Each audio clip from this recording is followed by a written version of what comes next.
आज की ये कथा किसी साधारण संत की नहीं बल्कि उस आत्मा की है जिसने कहा, मन चंगा तो कठौती में गंगा।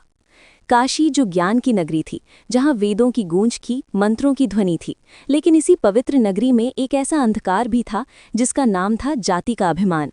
इसी काशी में एक ऐसा बालक जन्म लेता है जिसके पैरों तले समाज ने जमीन तो नहीं दी, लेकिन ईश्वर ने उसके हृदय में पूरा आकाश भर दिया।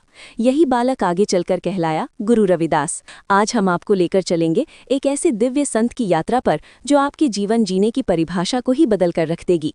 इस कथा की शुरुआत होती है उस समाज से जो समाज ऊंच नीच में बटा हुआ था, छुआछूत को धर्म समझा जाता था और मनुष्य को मनुष्य से अलग किया जाता था। इसी वातावरण में 15वीं शताब्दी के भारत में वाराणसी के निकट सिर गोवर्धनपुर गांव में एक ऐसे बालक का जन्म हुआ जिसे समाज ने जन्म से ही तिरस्कार की दृष्टि से देखा, लेकिन ईश्वर ने उसके हृदय में करुणा और भक्ति का अथाह सागर भर दिया।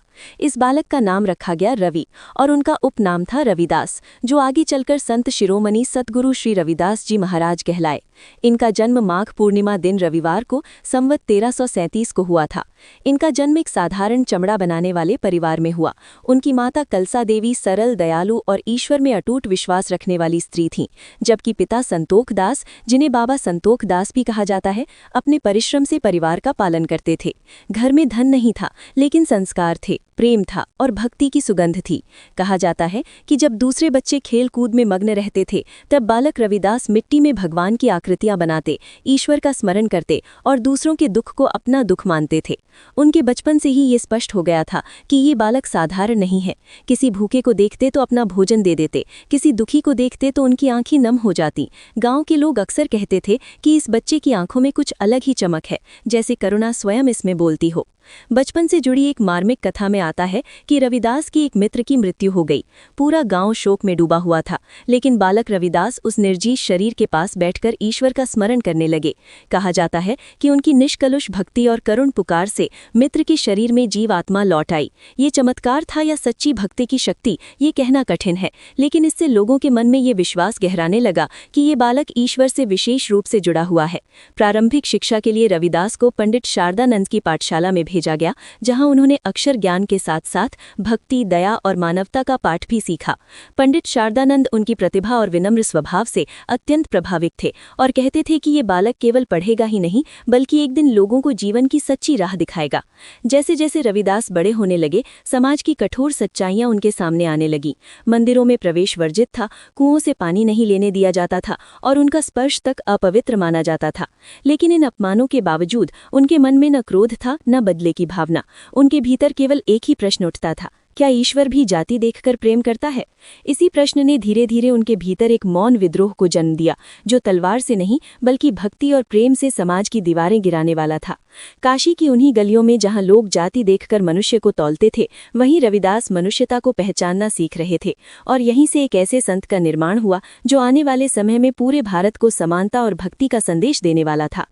काशी की उन्हीं गलियों में जहां जाति और छुआछूत की दीवारें हर दिन ऊंची होती जा रही थीं, वहीं रविदास का जीवन एक नए मोड़ की ओर बढ़ रहा था। परिवार की परंपरा के अनुसार वे अपने पिता के साथ चमड़ा बनाने का काम सीखने लगे। रविदास के लिए ये केवल आजीविका नहीं बल्कि सेवा थी।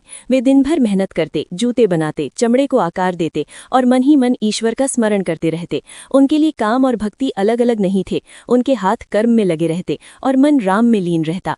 इसी समय काशी में भक्ति आंदोलन की एक नई लहर उठ रही थी। संतों की वाणी गली गली गूंज रही थी, जो ये कहती थी कि ईश्वर किसी एक जाति या वर्ग का नहीं बल्कि हर उस हृदय में वास करता है जो प्रेम से भरा हो। इन्हीं संतों में एक महान नाम था गुरु रामानंद। वे निर्गुण भक्ति के समर्थक थे और जाति भेद के घोर विरोधी। लेकिन पहले गुरु रामानंद भी सिर्फ ब्राह्मणों को ही शिक्षा दीक्षा दिया करते थे। रविदास गुरु रामानंद के उपदेशों को दूर से सुनते थे और उनके शब्द सीधे हृदय में उतर जाते थे। रविदास के मन में एक तीव्र इच्छा जाग उठी कि वे भी ऐसे गुरु की शरण में जाएं जो उन्हें ईश्वर के सच्चे मार्ग का ज्ञान दे सकें। परंतु समाज की सच्चाई ये थी कि एक तथाकथित नीची जाति का व्यक्ति किसी महान संत का शिष्य बने, ये बात लोगों को स्वीकार नहीं थी। फिर भी रविदास ने साहस नहीं छोड़ा। एक दिन प्रातःकाल वे गंगा तट पर पहुंचे, जहां गुरु रामानंद स्नान के लिए आते थे। रविदास ने दूर से ही उन्हें प्रणाम किया और उनके चरणों की धूल को अपने माथे से लगा लिया। जब गुरु रामानंद ने ये दृश्य देखा तो उनके मुख से सहज ही निकल पड़ा, राम राम। यही शब्द रविदास के लिए मंत्र बन गए। यही उनकी दीक्षा बन गई। कहा जाता है कि गुरु रामानंद ने ये समझ लिया था कि सच्चा अधिकारी जाति से नहीं बल्कि भक्ति से पहचाना जाता है। इस प्रकार रविदास को नाम दीक्षा प्राप्त हुई। ये क्षण केवल एक शिष्य के निर्माण का नहीं था, बल्कि उस सामाजिक व्यवस्था को चुनौती देने का था जो सदियों से मनुष्य को बांटती आ रही थी। गुरु रामानंद के सानिध्य में रविदास का आध्यात्मिक विकास तेजी से होने लगा। वे अब केवल मोची नहीं रहे बल्कि भक्ति के पथिक बन गए। उनका जीवन एक अद्भुत उदाहरण बन गया, जहां कर्म और साधना एक साथ चलते थे। वे दिन में जूते बनाते और रात में ईश्वर का नाम जपते। उनके लिए कोई काम छोटा या बड़ा नहीं था, क्योंकि वे मानते थे कि यदि मन शुद्ध हो तो हर कर्म पूजा बन जाता है। समाज उन्हें तिरस्कार की दृष्टि से देखता रहा। वे जानते थे कि उन्हें जिस मार्ग पर चलना है वो संघर्षों से भरा होगा, लेकिन यही मार्ग उन्हें उस सत्य तक ले जाएगा जहां न जाति होगी न भेदभाव, केवल ईश्वर और मानवता होगी। इसी दीक्षा के साथ रविदास का जीवन एक नई दिशा में प्रवेश कर चुका था और आने वाले समय में यही मोची अपनी वाणी और भक्ति से समाज की जड़ता को हिला देने वाला था। गुरु रामानंद से नाम दीक्षा प्राप्त करने के बाद रविदास का जीवन बाहरी रूप से तो वही रहा, लेकिन भीतर से वो पूरी तरह बदल चुका था। वे अब भी काशी की गलियों में जूते बनाते थे, चमड़े का काम करते थे, लेकिन उनके भीतर निरंतर ईश्वर का नाम गूंजता रहता था। लोग उन्हें मोची ही समझते थे, पर जो उनके पास बैठता उसे शांति का अनुभव होता। धीरे धीरे उनके जीवन से जुड़ी ऐसी घटनाएं सामने आने लगी जिन्हें लोग चमत्कार कहने लगे। एक बार कुछ पंडितों ने उनकी भक्ति की परीक्षा लेने के लिए उन्हें ताना मारा और कहा कि यदि तुम्हारी भक्ति अच्छी है तो ये पत्थर गंगा में तैरा कर दिखाएं। रविदास ने ना कोई तर्क किया न विवाद। उन्होंने केवल ईश्वर का स्मरण किया और पत्थर को जल में रख दिया। वो पत्थर जल में डूबा नहीं बल्कि तैरने लगा। इसी प्रकार गंगा स्नान के समय जब कुछ लोगों ने उन्हें अपवित्र कहकर रोका तो रविदास ने कहा कि यदि मन शुद्ध है तो गंगा स्वयं रास्ता बना देगी, और ऐसा माना जाता है कि गंगा की धारा ने स्वयं उनके लिए मार्ग छोड़ दिया। इन्हीं सब कथाओं में एक सबसे बड़ी कथा आती है जब गुरु रविदास जी ने काशी के 700 पंडितों को परम ज्ञान दिया था कि भक्ति का अधिकार किसी एक वर्ग का नहीं बल्कि हर उस आत्मा का है जो ईश्वर को सच्चे मन से पुकारती है। इसी बदले हुए मार्ग पर चलते हुए उन्होंने विभिन्न जातियों के लोगों को शिष्य बनाना प्रारंभ किया। वे कठौती में चमड़ा भिगोते हुए भी ईश्वर का स्मरण करते थे और उनका मन सदा निर्मल रहता था। एक दिन की बात है जब एक ब्राह्मण उन्हें रास्ते में मिला। उसने गर्व से कहा, भक्त जी, मैं गंगा स्नान के लिए जा रहा हूँ, आप भी चलिए तभी पुण्य मिलेगा। रविदास जी ने बड़े सहज भाव से उत्तर दिया, यदि मन चंगा तो कठौती में गंगा, मुझे कहीं जाने की आवश्यकता नहीं। ये सुनते ही ब्राह्मण चौंक गया। उसे लगा जैसे उसके धर्म पर ही प्रश्न उठा दिया गया हो। उसने व्यंग करते हुए कहा, लगता है तुम नास्तिक हो गए हो। कबीर के साथ रहते रहते धर्म कर्म छोड़ दिया है। यदि कुछ दान देना हो तो मुझे दे दो, मैं गंगा माता को अर्पित कराऊंगा। रविदास जी ने बिना किसी विवाद के अपनी जेब से एक कौड़ी निकाली और ब्राह्मण को देते हुए कहा, गंगा जी को ये कौड़ी देना, लेकिन यदि वे स्वयं हाथ बढ़ाकर लें तभी देना, अन्यथा लौटा लाना। उनसे कहना कि ये काशी से भक्त रविदास ने भेजी है। ब्राह्मण मन ही मन हंसता हुआ गंगा तट पर पहुंचा और जैसे ही उसने वही शब्द दोहराए एक अद्भुत दृश्य घटित हुआ।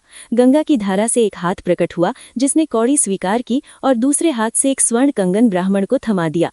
गंगा ने कहा, ये कंगन मेरे परम भक्त रविदास को देना, उसने मुझे अपने शुद्ध मन से कृतार्थ किया है। ब्राह्मण स्तब्ध रह गया। रविदास जी ने कहा, आत्मिक शांति केवल सच्चे गुरु और सही भक्ति से मिलती है। ब्राह्मण जन्म से नहीं कर्म से होता है। उस दिन 700 ब्राह्मणों ने अपना झूठा अभिमान त्याग दिया और सच्चे भक्ति मार्ग को स्वीकार किया। यही वो क्षण था जब यह सिद्ध हुआ कि यदि मन शुद्ध हो तो कठौती में भी गंगा बह सकती है। इन घटनाओं ने समाज को सोचने पर मजबूर कर दिया। लोग समझने लगे कि ये व्यक्ति किसी साधारण शक्ति का नहीं बल्कि सच्ची भक्ति का वाहक है। रविदास जी ने कभी अपने चमत्कारों का प्रदर्शन नहीं किया, न ही उन्हें अपनी महिमा बढ़ाने का साधन बनाया। वे बार बार यही कहते थे कि चमत्कार नहीं, चरित्र महत्वपूर्ण है और ईश्वर तक पहुंचने का मार्ग प्रेम और समानता से होकर जाता है।